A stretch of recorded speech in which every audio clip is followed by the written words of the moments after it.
I feel deeply honored and privileged to stand here before you today representing the citizens of the State of Israel. We are an ancient people. We date back nearly 4,000 years to Abraham, Isaac, and Jacob. We have journeyed through time. We've overcome the greatest of adversities. And we reestablished our sovereign state in our ancestral homeland, the land of Israel. Now, the Jewish people's odyssey through time has taught us two things. Never give up hope. Always remain vigilant. Hope charts the future. Vigilance protects it. Today, our hope for the future is challenged by a nuclear-armed Iran that seeks our destruction. But I want you to know that wasn't always the case. Some 2,500 years ago, the great Persian king Cyrus ended the Babylonian exile of the Jewish people. He issued a famous edict in which he proclaimed the right of the Jews to return to the land of Israel and rebuild the Jewish temple in Jerusalem. That's a Persian decree. And thus began an historic friendship between the Jews and the Persians that lasted until modern times. But in 1979, a radical regime in Tehran tried to stamp out that friendship. As it was busy crushing the Iranian people's hope for democracy, it also led wild chants of death to the Jews. Now, since that time, presidents of Iran have come and gone. Some presidents were considered moderates, others hardliners. But they've all served that same unforgiving creed, that same unforgiving regime. That creed that is espoused and enforced by the real power in Iran, the dictator known as the supreme leader. First Ayatollah Khomeini, and now Ayatollah Khamenei. President Rouhani, like the presidents who came before him, is a loyal servant of the regime. He was one of only 6 candidates the regime permitted to run for office. See, nearly 700 other candidates were rejected. So what made him acceptable? Well, Rouhani headed Iran's Supreme National Security Council from 1989 through 2003. During that time, Iran's henchmen gunned down opposition leaders in a Berlin restaurant. They murdered 85 people at the Jewish Community Center in Buenos Aires. They killed 19 American soldiers by blowing up the Khobar Towers in Saudi Arabia. Are we to believe that Rouhani, the national security advisor of Iran at the time, knew nothing about these attacks? Of course he did. Just as 30 years ago, Iran's security chiefs knew about the bombings in Beirut that killed 241 American Marines and 58 French paratroopers. Rouhani was also Iran's chief nuclear negotiator between 2003 and 2005. He masterminded the the strategy which enabled Iran to advance its nuclear weapons program behind a smokescreen of diplomatic engagement and very soothing rhetoric. Now I know, Rouhani doesn't sound like Ahmadinejad, but when it comes to Iran's nuclear weapons program, the only difference between them is this. Ahmadinejad was a wolf in wolf's clothing. Rouhani is a wolf in sheep's clothing. A wolf who thinks he can pull the wool over the eyes of the international community. Well, like everyone else, I wish we could believe Rouhani's words, but we must focus on Iran's actions. And it's the brazen contrast, this extraordinary contradiction between Rouhani's words and Iran's actions that is so startling. Rouhani stood at this very podium last week and praised Iranian democracy. Iranian democracy, he said. But the regime that he represents executes political dissidents by the hundreds and jails them by the thousands. Rouhani spoke of, quote, the human tragedy in Syria. Yet Iran directly participates in Assad's murder and massacre of tens of thousands of innocent men, women, and children in Syria. And that regime is propping up a Syrian regime that just used chemical weapons against its own people. Rouhani condemned the, quote, violent scourge of terrorism. Yet in the last 3 years alone, Iran has ordered, planned, or perpetrated terrorist attacks in 25 cities in 5 continents. Rouhani denounces, quote, attempts to change the regional balance through proxies. Yet Iran is actively destabilizing Lebanon, Yemen, Bahrain, and many other Middle Eastern countries. Rouhani promises, quote, constructive engagement with other countries. Yet 2 years ago, Iranian agents tried to assassinate Saudi Arabia's ambassador in Washington, D.C. And just 3 weeks ago, an Iranian agent was arrested trying to collect information for possible attacks against the American embassy in Tel Aviv. Some constructive engagement. I wish I could be moved by Rouhani's invitation to join his wave, a world against violence and extremism. Yet the only waves Iran has generated in the last 30 years are waves of violence and terrorism that it has unleashed in the region and across the world. Ladies and gentlemen, I wish I could believe Rouhani,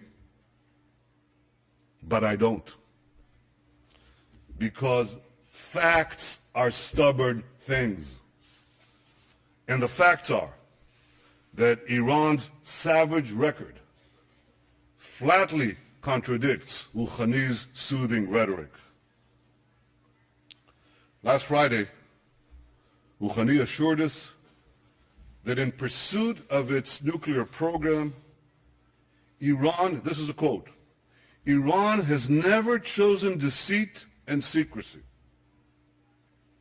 Never chosen deceit and secrecy. Well, in 2002, Iran was caught red-handed, secretly building an underground centrifuge facility in Natanz. And then, in 2009, Iran was again caught red-handed, secretly building a huge underground nuclear facility for uranium enrichment in a mountain near Qom. Rouhani tells us not to worry. He assures us that all of this is not intended for nuclear weapons.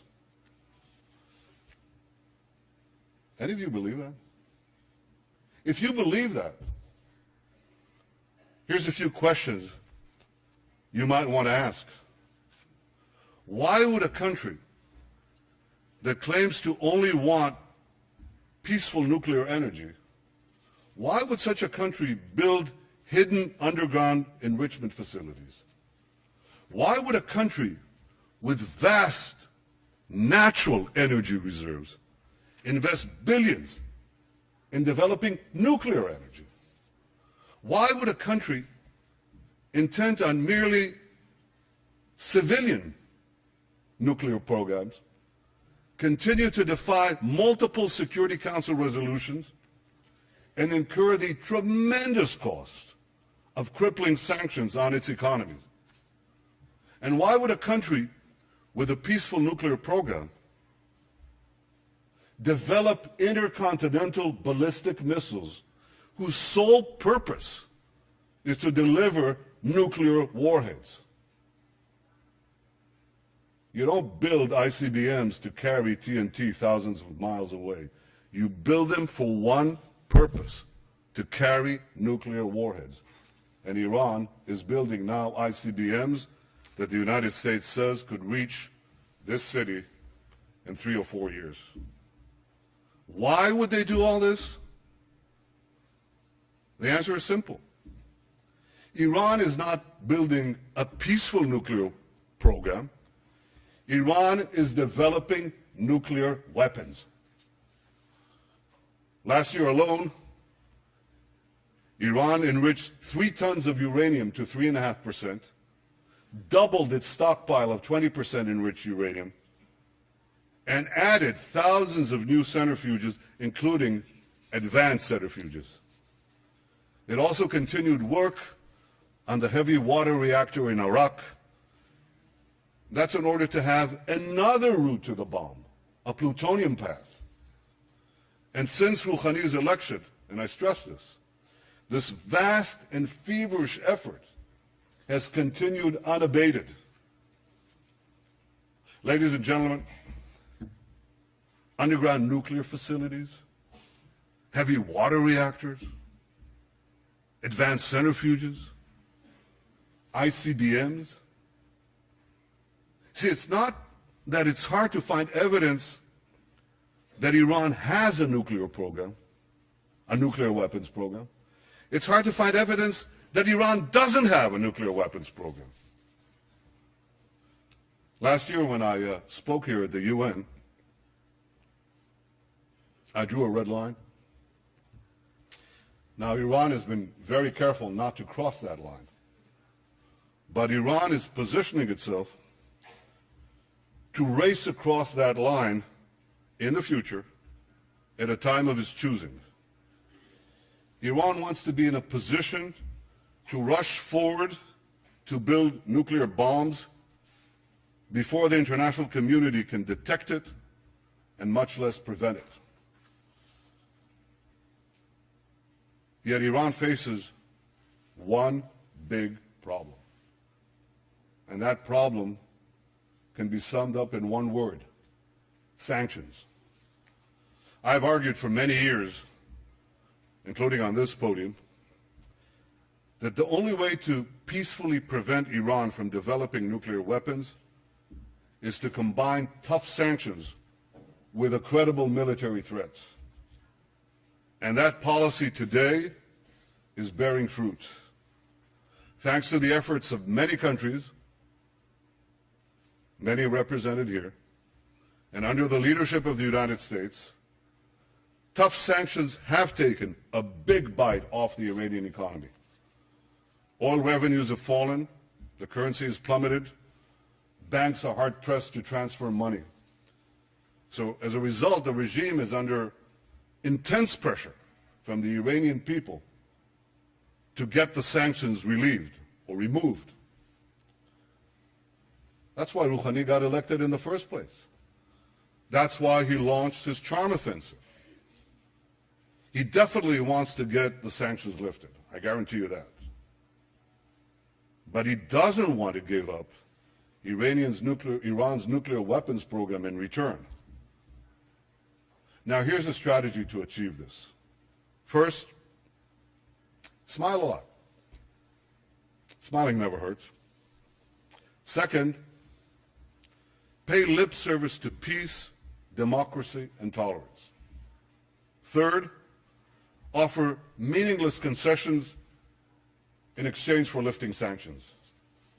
And fourth, and the most important, ensure that Iran retains sufficient nuclear material and sufficient nuclear infrastructure to race to the bomb at a time that it chooses to do so. You know why Rouhani thinks he can get away with this? I mean, this is a ruse. It's a ploy. Why does Rouhani think he can get away with it? Because he's gotten away with it before. Because his strategy of talking a lot and doing little has worked for him in the past. He even brags about this. Here's what he said in his 2011 book about his time as Iran's chief nuclear negotiator. And I quote, "While we were talking to the Europeans in Tehran, we were installing equipment in Isfahan." Now, for those of you who don't know, the Isfahan facility is an indispensable part of Iran's nuclear weapons program. That's where uranium ore called yellow cake is converted into an enrichable form. Rouhani boasted, and I quote, "By creating a calm environment, we were able to complete the work in Isfahan." He fooled the world once.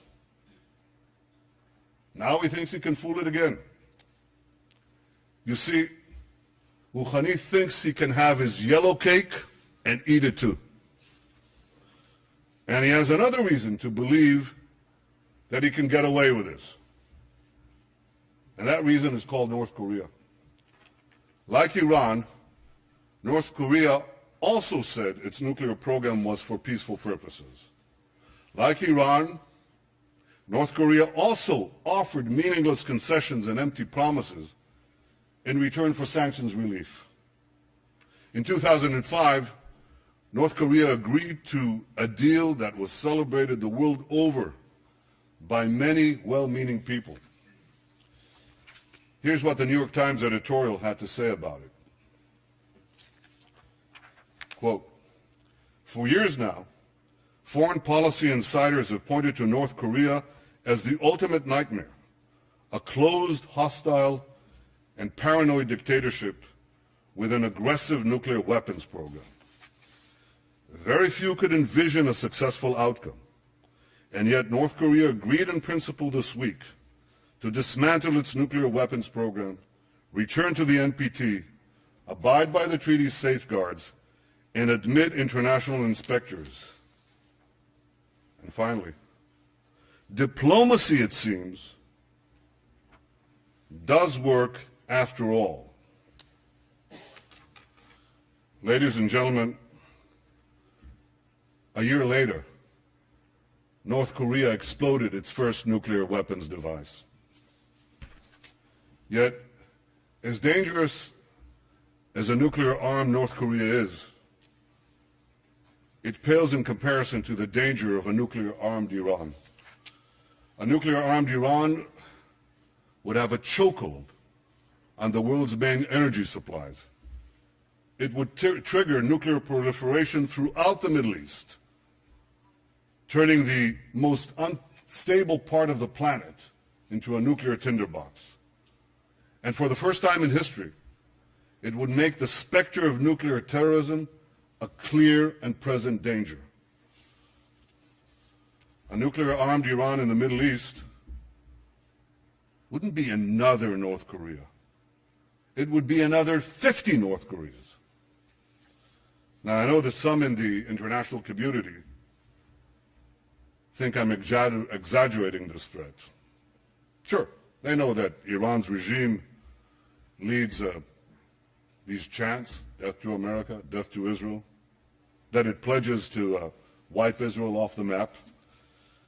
But they think that this wild rhetoric is just bluster for domestic consumption. Have these people learned nothing from history?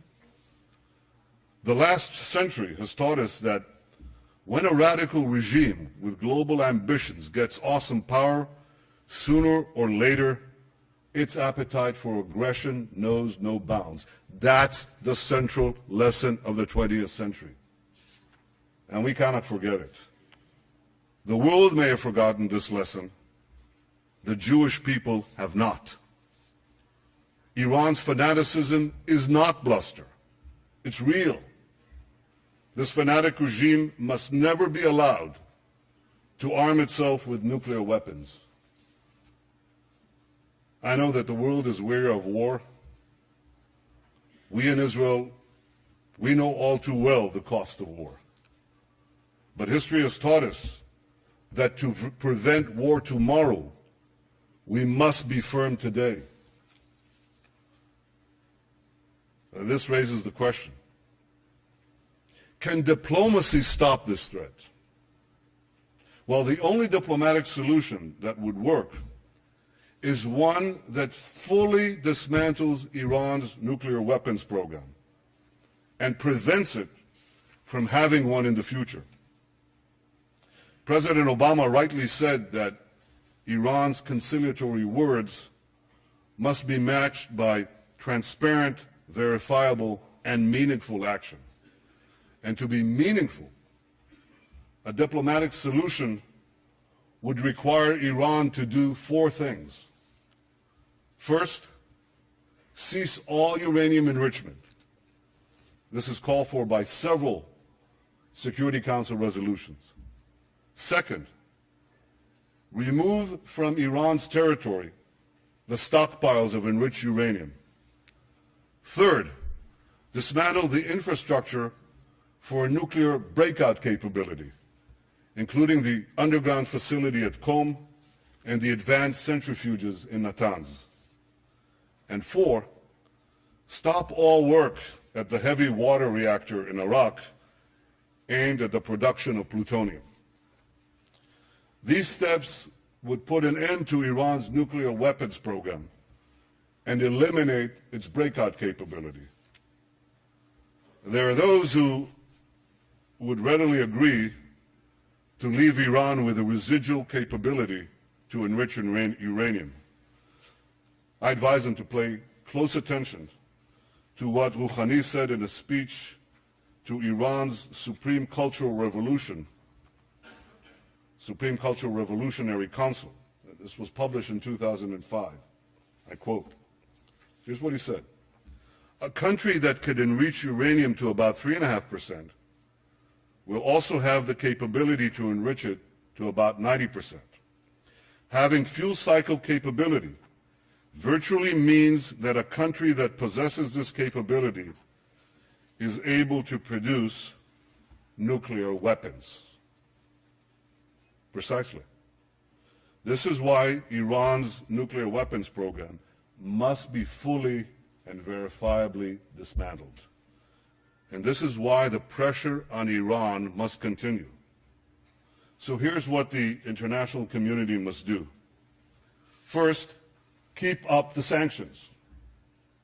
If Iran advances its nuclear weapons program during negotiations, strengthen the sanctions. Second, don't agree to a partial deal. A partial deal would lift international sanctions that have taken years to put in place in exchange for cosmetic concessions that will take only weeks for Iran to reverse. Third, lift the sanctions only when Iran fully dismantles its nuclear weapons program.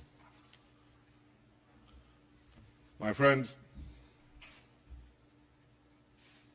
the international community has Iran on the ropes.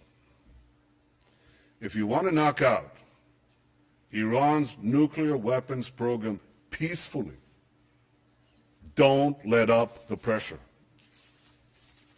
Keep it up. We all want to give diplomacy with Iran a chance to succeed. But when it comes to Iran, the greater the pressure, the greater the chance.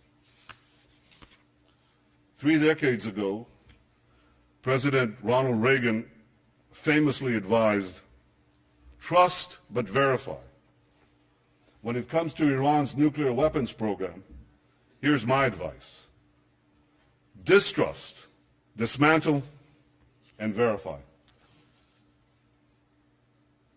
Ladies and gentlemen, Israel will never acquiesce to nuclear arms in the hands of a rogue regime that repeatedly promises to wipe us off the map. Against such a threat, Israel will have no choice but to defend itself. I want there to be no confusion on this point. Israel will not allow Iran to get nuclear weapons. If Israel is forced to stand alone, Israel will stand alone. Yet in standing alone, Israel will know that we will be defending many, many others. The dangers of a nuclear-armed Iran and the emergence of other threats in our region have led many of our Arab neighbors to recognize, finally recognize, that Israel is not their enemy.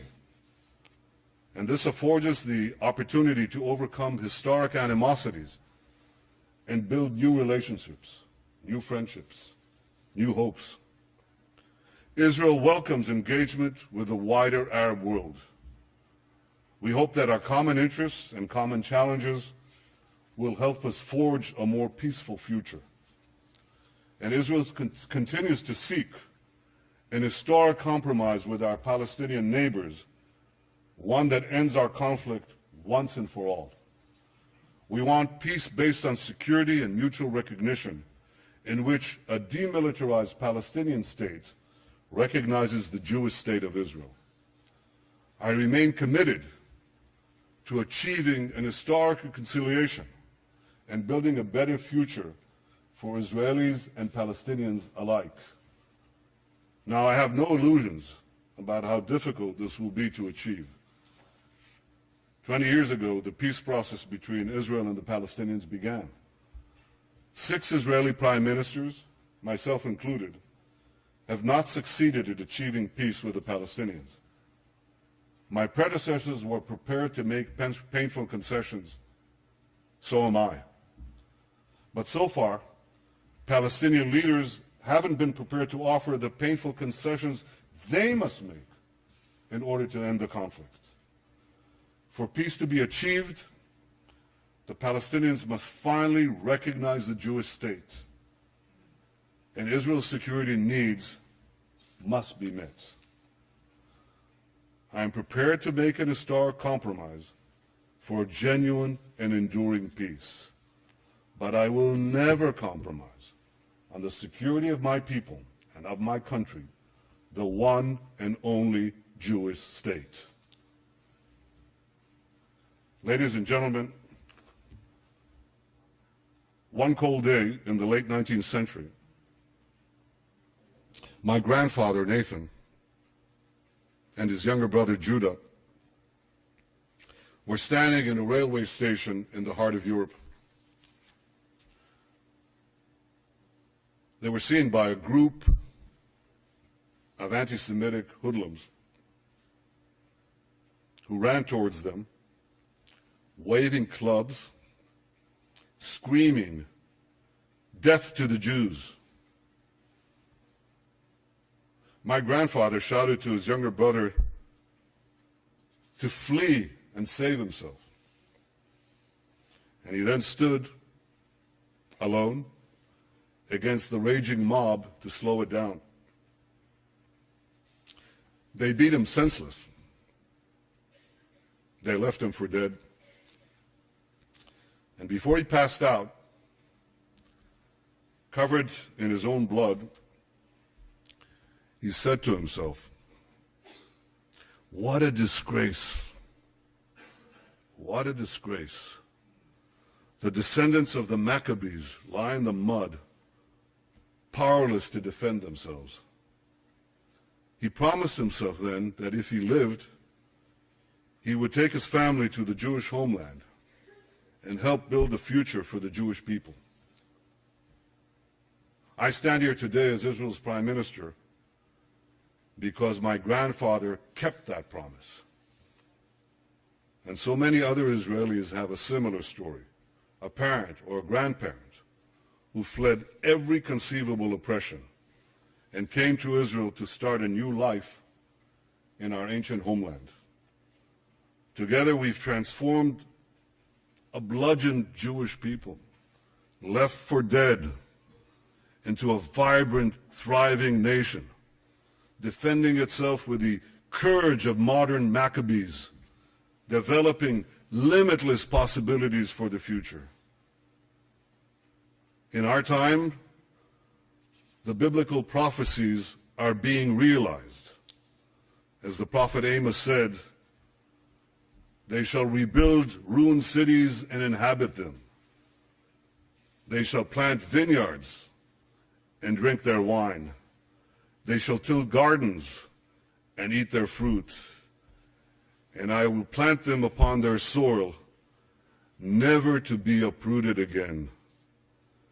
ושבתי את שבות עמי ישראל, ובנו ערים נשמות וישבו, ונטו כרמים ושתו את יינם, ועשו גינות ואכלו את פריים, ונטטים על אדמתם, ולא ינטשו עוד.